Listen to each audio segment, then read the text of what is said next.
बड़े काफिले के साथ बेलड़ा पहुंचे भीम आर्मी संस्थापक चंद्रशेखर आजाद। पीड़ित परिवार से की मुलाकात।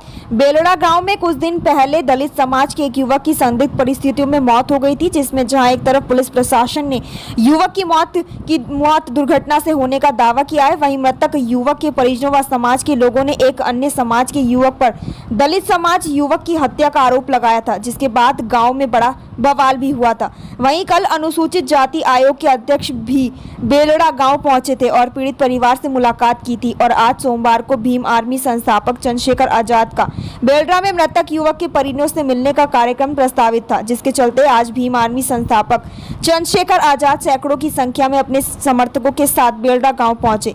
इस दौरान रजवाड़ा फार्म हाउस पर एक बड़ा काफिला दिखाई दिया, जिसमें बाइकों और कारों में भारी संख्या में भीम आर्मी कार्यकर्ता मौजूद रहे। कार्यकर्ताओं ने जय भीम के नारे लगाकर मृतक युवक पंकज को इंसाफ दिलाने की मांग की। वहीं मौके पर व्यवस्था संभालने के लिए पुलिस बल भी मौजूद रहा। भीम आर्मी संस्थापक चंद्रशेखर आजाद ने कहा कि बेलड़ा गांव में जो हुआ वह बहुत गलत हुआ। जिनके साथ अन्याय हुआ है उन्हें न्याय दिलाने के बदले पूरी सरकार और प्रशासन अपराधियों को बचाने में लगी है। साथ ही साथ उसके बाद जो कुछ हुआ वह दलित समाज को कुचलने का काम किया गया है। उन्होंने कहा कि भीम आर्मी इसे बिल्कुल बर्दाश्त नहीं करेगी। वह पीड़ित परिवारों से मिलने के बाद पुलिस प्रशासन से मुलाकात कर वार्ता करेंगे। अगर कोई निष्कर्ष नहीं निकलता तो आने वाले समय में महापंचायत की जाएगी। उत्तराखंड के रुड़की से एमडी रीना मसीह की रिपोर्ट।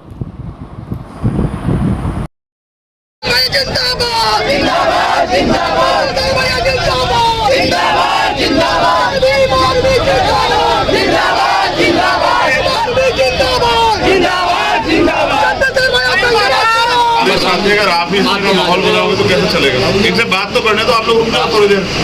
सर मीडिया के अलावा देखो आपके कार्यकर्ता उन्हें हटवाइए, क्योंकि मीडिया को टाइम नहीं। आपके बीच में एक भी कार्यकर्ता नहीं हमारा। चंद्रशेखर जी पहले अच्छा ये बताओ, देखिए उनके मन की कोई बात हो कैमरे के सामने कैसे बताएंगे? देखिए मेरी बात हम बस जा रहे हैं, आज 15 सेकंड का विजुअल बनवा दीजिए, सब बाहर जा रहे हैं, बस बात करेंगे।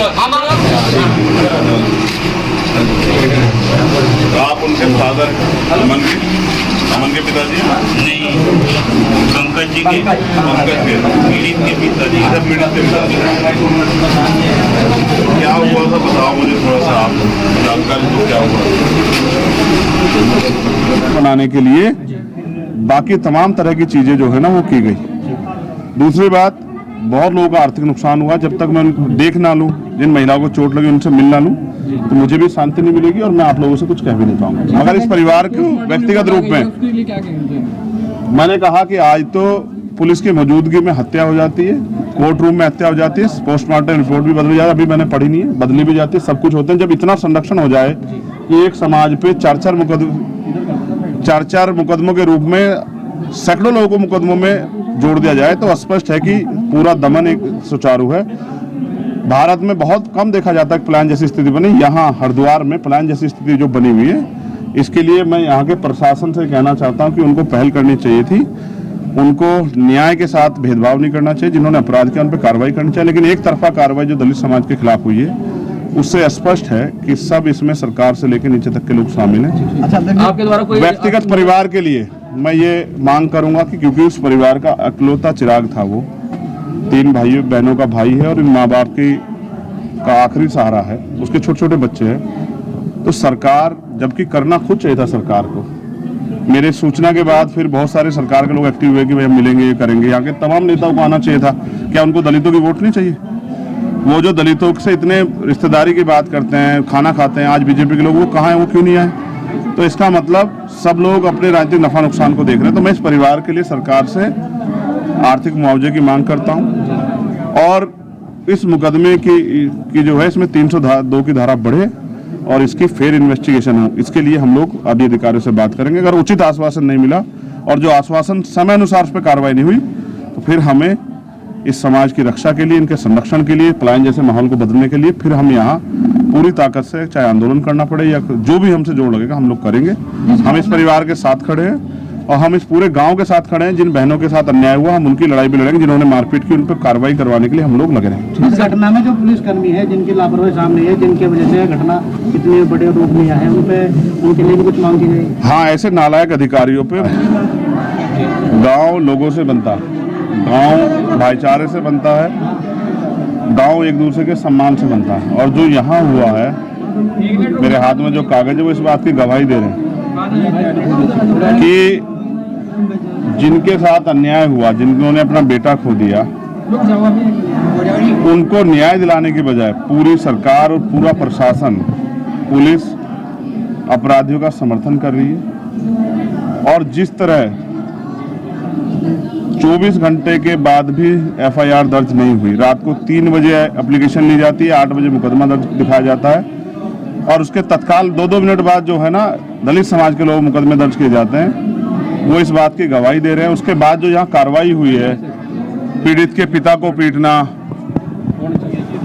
यहाँ गांव की महिलाओं को पीटना, बच्चों को पीटना, पुलिस के साथ जिन्होंने अपराध किया उनके समाज के लोग आके और ये दुर्घटना, इस तरह की घटना को अंजाम देना, पुलिस द्वारा फायरिंग करना, ये इस बात का स्पष्ट संदेश है कि वो इस समाज को, दलित समाज को डराने धमकाने और जो ये पलायन जैसा माहौल बना, ये उसकी पूरी जो है पटकथा ये पुलिस, सरकार और प्रशासन के और अपराधियों के सहयोग से रची गई। तो सर आपका क्या तो अभी मैं गांव के लोगों से मिलूंगा जिनके घर में नुकसान पहुंचाया गया है। पुलिस अगर कोई कार्रवाई करे तो भी समझ आता, लेकिन पुलिस के साथ अगर गांव के लोग, अपराधी के आसपास के उसके रिश्तेदार के लोग और आम जनता के साथ मारपीट करे पुलिस के संरक्षण में, तो ये और भी खतरनाक है। मुझे दुख है कि यहाँ अच्छे अधिकारियों के होते भी पलायन जैसी स्थिति बनी और आज भी गांव के लोग यहाँ से बाहर है, गांव में ताले लगे हुए हैं। मैं भी उन परिवारों से मिलूंगा जिनका आर्थिक नुकसान हुआ है, जिन महिलाओं को पीटा गया उनसे मिलूंगा, जिनको छर्रे लगे हैं, पुलिस ने गोली चलाई, मैं उनसे मिलूंगा। फिर मैं गांव के लोगों से बात करूँ, गांव के लोग वहाँ इकट्ठे हैं, फिर मैं यहाँ के अधिकारियों से मिलूंगा। और मैं ये मानता हूँ कि अगर अधिकारी सही आश्वासन नहीं देते और आश्वासन पे समय के अनुरूप खरा नहीं उतरते, तो फिर जो लोग पलायन करेंगे उनको वापस लाने के लिए हमें उनको हर तरह से जो है विश्वास दिलाना पड़ा। वो सब काम भी हम लोग करेंगे, गांव का माहौल सामान्य बना रहे हैं और जिन्होंने अपराध किया उन पर कार्रवाई। सर इस दौर में कुछ पुलिस कर्मचारी कोतवाल हुए हैं, उनके भी चोट घायल हुए हैं, उससे लोगों ने क्या कहा? जिस तरह से पुलिस ने एक्शन किया है और पुलिस की मौजूदगी में, पुलिस के बीच में, ये गांव है, सामान्य गांव, इसमें किस घर से पत्थर आ रहा है, कौन चला रहा है, ये भी नहीं पता। जब अपराधी को बचाने के लिए 24 घंटे का मुकदमा दर्ज ना, तो आप ये समझ लो कि अपराधियों को बचाने के लिए वो उपद्रवी पुलिस के इशारे पे, सरकार के इशारे पे, या उसी समाज के लोग हैं जिन्होंने इस हत्याकांड को अंजाम दिया, जिन्होंने, और इसमें पुलिस का रोल भी कम नहीं।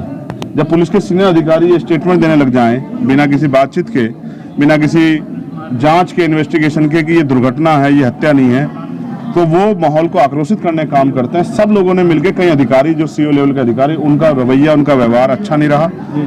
और जिस तरह से स्पेशली एक समाज को टारगेट करके और इतने मुकदमे लादे गए हैं कि वो समाज, जो पढ़े लिखे नौजवान जो यहाँ थे भी नहीं, जो कई काम करे थे, उन पे भी जो मुकदमे लादे, वो इस बात का प्रमाण है कि ये सोची समझी साजिश है। और इसमें ताकतवर लोग, राजनीतिक सत्ता जिनके पास है वो लोग, और प्रशासन के वो लोग जिन्होंने घूस खाई है, पुलिस के वो लोग, वो शामिल है। इसकी जब तक निष्पक्ष जांच नहीं होगी तब तक कोई पता नहीं लगेगा कि कौन कौन लोग शामिल। मैं तो ये भी कह रहा हूं, अगर किसी हमारे व्यक्ति ने अपराध किया हो उसको सजा मिलनी चाहिए, लेकिन जो जानबूझ के हमारे लोगों को टारगेट किया है, ऐसे लोगों को भी हम लोग खुलेआम नहीं घूमने देंगे। उनके खिलाफ कार्रवाई के लिए हम लोग लड़ेंगे। सर बताया जा रहा कुछ भीम आर्मी संगठन के जो दूसरा संगठन यहाँ पर मौजूद था, उनके द्वारा पुलिस से पथराव किया गया, इस तरह की वहाँ पे नहीं, ये आप और मैं सब जानते हैं, कोई पथराव नहीं हुआ है और ये पीड़ित लोग किसी पथराव के उद्देश्य से वहां नहीं है। ये सब पूरा खेल है